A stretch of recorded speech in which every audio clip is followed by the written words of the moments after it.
Mis amigos y mis hermanos, qué privilegio más grande el poder volvernos a ver. Esta mañana hablaremos sobre la responsabilidad cristiana y vamos a leer la escritura en Primera Tesalonicenses, capítulo 5, versículos del 14 al 15. Abran ustedes su Biblia y leemos. También os rogamos, hermanos, que amonestéis a los ociosos, que alentéis a los de poco ánimo, que sostengáis a los débiles y que seáis pacientes para con todos. Mis hermanos, qué bendición. Mirad que ninguno pague a otro mal por mal. Antes, seguid siempre lo bueno, eh, unos para con otros y para con todos. Dice la epístola en Primera Tesalonicenses capítulo 5, 14 y 15. Mis hermanos, un privilegio el poder contar con su atención y dejarnos entrar a su hogar. Todos tenemos que responder por nuestras acciones, de una manera o de otra. Es necesario que nosotros tengamos que responder a nuestra responsabilidad. Nuestra responsabilidad es simplemente rendir cuentas por las acciones de uno. El cristiano no solamente tiene responsabilidades hacia sí mismo, sino que también para Dios y para los demás. Tiene responsabilidades grandes para con los demás, con los semejantes que tiene que compartir. Tiene que cultivar su vida espiritual para identificarse con sus semejantes y poder auxiliarles en casos de necesidad. Esto es imperativo. Cualquiera que estas sean las necesidades, el cristiano está listo, está dispuesto a servir a los demás. La gente que siente afinidad entre sí, naturalmente que puede identificarse y compartir con un corazón comprensivo. Qué bueno es encontrar cristianos que tienen compasión por los demás. La gente se siente a gusto compartiendo sus circunstancias y puede ser aceptada completamente sin miedo al rechazo. Usted puede estar seguro que si se acerca a alguien, le dará su corazón abierto, porque ha usted llegado a tener confianza con esta persona. Romanos capítulo 14, versículo 12 nos dice, de manera que cada uno de nosotros dará a Dios cuenta de sí. Un aspecto de la responsabilidad cristiana es animarse los unos a los otros. Esto se hace para crecer en madurez espiritual. Hebreos, en esa carta leemos nosotros en el capítulo 10, versículo 24, y nos dice de la siguiente manera. Usted puede abrir su escritura en Hebreos capítulo 10, versículo 24. Y considerémonos unos a otros para estimularnos al amor y a las buenas obras. Mire qué importante es esto. Primera de Tesalonicenses, capítulo 5, 11 dice: animaos unos a otros y edificaos unos a otros. Qué bendición que tenemos ese privilegio de animarnos unos a otros para edificación. Mire, el tema, cuando dice que vamos a organizar a los ociosos, más bien diríamos organizar a los desordenados. Vamos a leer aquí desordenados en la versión 1909 de Reina Valera y no ocioso en la versión 1960. En el versículo 14, el apóstol Pablo les dice que amonesten, en griego nouteteo, a los ociosos. Esa palabra, ociosos, es la palabra griega atactos. El diccionario manual traduce a este vocablo como aquel que no está en su puesto, aquel que es indisciplinado, aquella persona que se considera desordenada, que está confusa. El doctor Bullinger traduce atacos como que están fuera de rango, no conservando el rango, como hacen los soldados en el ejército. De aquí podríamos decir irregular, fuera de orden, está desordenadamente. La instrucción del apóstol Pablo a los tesalonicenses era que aquellos que tenían estas características, es decir, que eran indisciplinados, había que ordenarlos, había que organizarlos. Esa es la idea que tiene el apóstol Pablo. Estos que eran indisciplinados y que estaban fuera de orden, atactos, había que hacerles el presente, la palabra de Dios.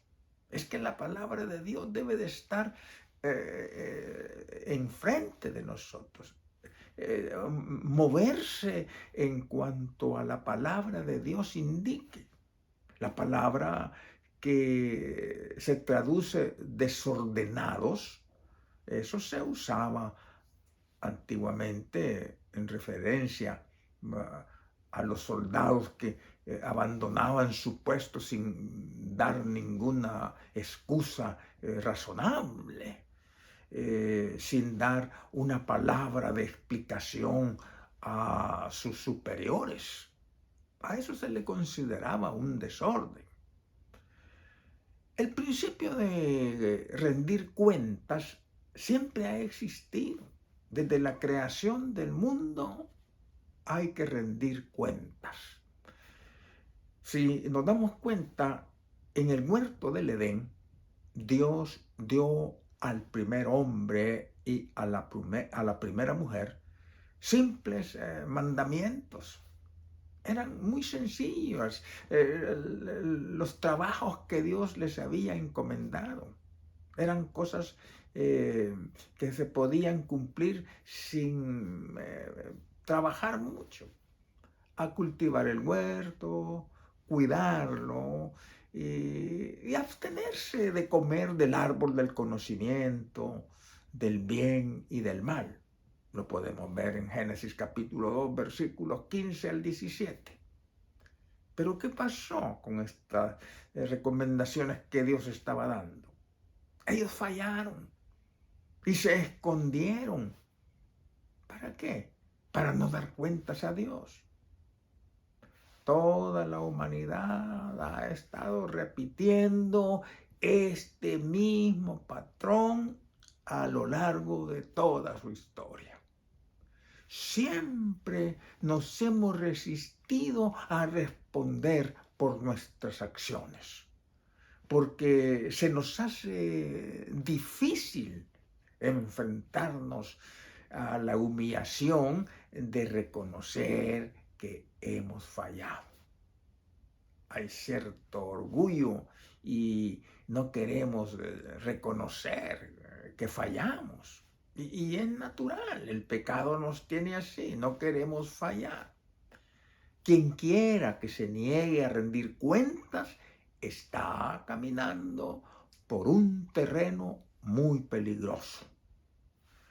Sin embargo, acarrea responsabilidad, ya que nuestras acciones, nuestras palabras, nuestra actitud nos afectan tanto a nosotros como a los demás, como a las demás personas que están a nuestro alrededor, en la familia, en el trabajo. Ser cristiano es un gran privilegio. Sin embargo, acarrea grandes responsabilidades, ya que nuestras acciones, nuestras palabras, nuestra actitud que tenemos a los demás nos afectan tanto a nosotros como a los demás. Rendir cuentas requiere responsabilidad. Debemos nosotros responsabilizarnos, tomar nuestra responsabilidad propia y por tanto que nos motive a vivir de acuerdo a nuestro llamamiento. Dios nos dio este regalo para protegernos de las decisiones equivocadas que acarrean consecuencias dolorosas. Cuando nosotros no somos responsables, téngalo por seguro que tendremos consecuencias dolorosas. Tenemos el deber de vivir una vida a la altura de la vocación cristiana. ¿Qué mejor cosa que vivir responsabilizándonos de nuestras acciones, de nuestra actitud con los demás? Todos los demás merecen respeto y nosotros estamos representando a Dios en cada acción, en cada movimiento que hacemos. Estamos nosotros representando a Dios. Vamos a alentar, dice también la palabra de Dios, a los de poco ánimo. Alentar a los de poco ánimo. Mientras, el primer consejo está dirigido a los que están perdiendo su tiempo. El siguiente grupo precisa ánimo, junto con suavidad. Cuando vamos a dar ánimo, tenemos que hacerlo suavemente, porque estas personas se desaniman fácilmente. Por ejemplo, por la muerte de un ser querido, una persona se desanima totalmente y quiere retirarse, quiere no tener más contacto con las personas de la iglesia o de su trabajo. Es natural. Los que se encuentran sobrepasados por sus circunstancias no necesitan de sus hermanos más firmes ser regañados, sino alentados a volver a la batalla. Es momento de ofrecerles un abrazo y decirles: ánimo, mi hermano, sigamos adelante, no veamos lo de atrás, sigamos a la meta. La palabra de Dios es importantísima. Dice que alentéis a los de poco ánimo, que sostengáis a los débiles y que seáis pacientes para con todos. Paciencia quiere el Señor. Quiere que nos revistamos de paciencia para con todos. Yo sé que es difícil, es bastante difícil tener paciencia. Lo único que se necesita para alentar a los demás es estar dispuesto a soportar las flaquezas de los débiles y no agradarnos a nosotros mismos. Abran ahí la escritura en Romanos capítulo 15, versículo 1. Qué amarga puede ser la vida cuando nadie nos da ánimo. Las palabras de ánimo pueden hacer mucho bien. Una palabra de ánimo es bienvenida en todo momento. Todos necesitamos en algún momento recibir ánimo, especialmente cuando estamos creciendo en la fe o cuando estamos creciendo fisiológicamente. Hay personas que son inestables como consecuencia de experiencias desagradables que se tienen en la infancia. Muchos padres no le apoyan a sus hijos en sus trabajos, en sus deportes o en sus objetivos de la vida. No felicitan a sus hijos porque sus padres no les felicitaron a ellos. Y eso produce inestabilidad en los niños. Está probado. Necesitamos influir en nuestros hijos con ese ánimo, porque hay alguien que quiere desanimarnos y es Satanás. Satanás quiere desanimarnos porque sabe que así puede debilitarnos espiritualmente y de otras muchas más maneras. Jehová está cerca de los que están quebrantados de corazón. Esto es tan valioso. Y dice que salva a los que están aplastados en espíritu. Así dice la Escritura en el Salmo 34, 18. Cuando el profeta Jeremías sintió miedo y se desanimó, porque las cosas que están pasando ahora con esta pandemia dan miedo. Lo que el mundo está pasando ahora da miedo. La guerra entre Israel y los palestinos, pestes que vienen, hambruna. Pero Jeremías sintió miedo y se desanimó. Pero Dios lo ayudó a tener confianza, dice en Jeremías 1, 6, 10. Imagínense lo bien que se sintió el profeta Daniel, ya anciano, cuando el ángel que Dios envió para fortalecerlo lo llamó hombre muy deseable. Ahí lean ustedes Daniel capítulo 10, versículos 8, 11, 18, 19.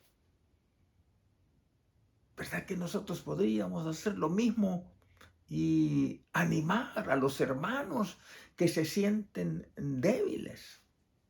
Esto es un imperativo. Dios mismo consideró necesario animar a su querido hijo mientras estaba aquí en la tierra solo. Jesús escuchó a su Padre decir desde los cielos: este es mi Hijo amado, en quien tengo complacencia.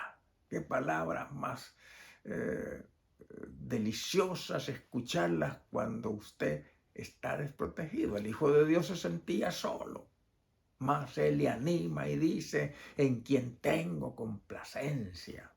Dios felicitó así a Jesús y le aseguró que estaba haciendo las cosas bien. Seguramente él se sintió animado las 2 veces que escuchó estas palabras de su padre cuando él se encontraba solo, al principio de su ministerio, cuando es bautizado, y en su último año en la tierra. Dios le envía un ángel para fortalecerlo la noche antes de su muerte. Cuando Jesús se sentía muy angustiado, Él le manda un emisario para consolarlo, para darle esa fortaleza. ¡Qué bendición, mis hermanos! También la palabra de Dios nos dice que hay que sostener a los débiles. Algunos son fuertes en la fe. Hay ancianos que son fuertes en la fe, pero hay otros que están empezando, hay otros que todavía no tienen esa capacidad de haber crecido lo suficiente. Pablo aquí se refiere a los débiles espiritualmente y nos pide ayuda en soportarlos. Los débiles necesitan que los más fuertes en la fe no solamente tomen conciencia de su situación, sino también, aquí es bien importante, que les ofrezcan apoyo. Las personas necesitan apoyo cuando tienen desconocimiento, porque la verdad, el conocimiento produce poder, expresándoles con la frase: estoy contigo, vamos caminando. El apóstol Pablo sabía lo que era verse afectado y hasta debilitado por presiones procedentes de adentro y fuera de la congregación. Más de una vez él se sintió al límite de sus fuerzas. Ahí lean ustedes 2 Corintios capítulo 1, versículos 8 y el capítulo 7, versículo 5. Vivimos en un mundo competitivo en el que se alaba la fuerza, se alaba la juventud, se alaba la belleza, la capacidad, la habilidad. Todos los miembros de la congregación son útiles, pero Satanás quiere hacernos creer que no servimos y que no le importamos a Dios. Mire, en Job capítulo 4, versículos 18 y 19.